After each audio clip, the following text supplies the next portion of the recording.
everyone, welcome back.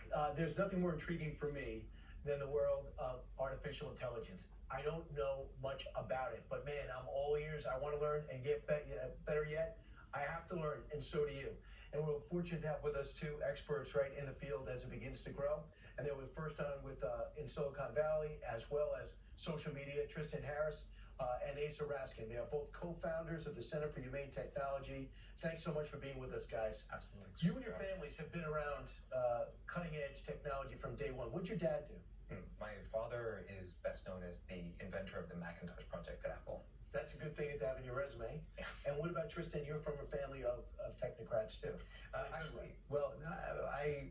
My mother actually just worked on helping people who hurt themselves on the job. I actually just am a technologist because I care about this. But we both believe in technology that can be humane, that is caring about how do we bring out the best in people rather than bring out the worst. Because you've seen what's happening in social media. Well, that's you see how it affects a generation of kids. That's right. Who sit all day and just stare at their phones and don't talk to the people next to them. Do you feel a degree of responsibility?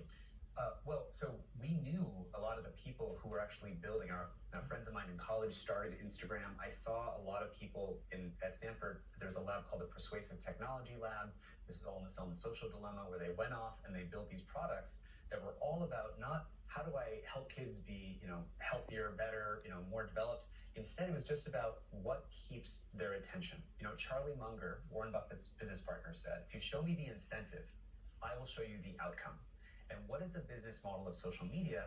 It's not helping society be stronger, it's whatever gets people's attention. And that created the race to the bottom of the brainstem and a more addicted, distracted, polarized society. And because we saw this happen in 2013, we knew this was where it was going to go. We don't want to make that mistake again with AI. And it's really important to note that social media is humanity's first contact with AI. You may ask, where is the AI in social media? Well, it's the algorithm that's choosing what things people see, what things people hear, what gets amplified. And note that it's sort of an unsophisticated AI. It's like a baby AI. But it was enough to break our sense of shared reality, to create a teen mental health crisis, cause democratic backsliding around the world. We're now moving into second contact with AI, generative AI. It's much more powerful. And the question is, have we fixed any of the malformed incentives? So we take all the information that we've got over generations, all those encyclopedias, everything, you dump it into AI. That's what I thought we were getting with Google and social media. Yeah. But this is much quicker, and it's much more powerful. In what respect? Yeah. Well, Asa can speak more about the technology, but once this new generative AI can learn to sort of speak languages, so it can learn to speak the language of biology, speak the language of DNA, and you can say, make me an antibiotic, but that's, stronger in this case. And it's incredible because it can speak the language of biology. But it's also inseparable from speak the language of biology and generate a new super virus. And those two things can't be separated. The same thing that could be a chemistry tutor that could teach a kid in Kenya how to do chemistry. It has to know everything about chemistry to do that. But it also means it can teach someone in ISIS how to do something dangerous in chemistry. And we have to be very, very careful about this technology. And what's also I think is great about you guys is you care. Guess what? If I can have an AI figure that teaches, I don't need a human. And are you concerned about the jobs that go by the boards because of our race forward?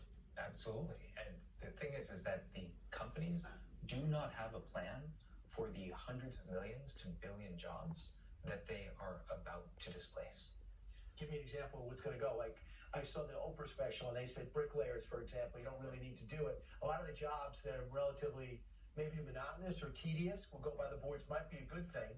But there's some others that people wanted to keep. If you're a cancer researcher, if you can get that done in 5 years, in 5 days instead of 5 years, what do you need cancer researchers for? I think there's going to be many places in our economy where AI won't replace the jobs. It'll help those jobs move much faster. What I don't think what we're prepared for is we're going to live very soon in a world where 10 years of scientific research could happen in a single month. Because there's literally these new companies, Sakana I think is one of them, where you spin up an AI scientist and you have it generate new novel scientific hypotheses, and then you have it run all these experiments without even a human oversight. And that's so mind-blowing for me. Yes. Yeah, right. The important analogy here is that what oil is to physical labor, every barrel of oil replaces 25,000 hours of physical labor.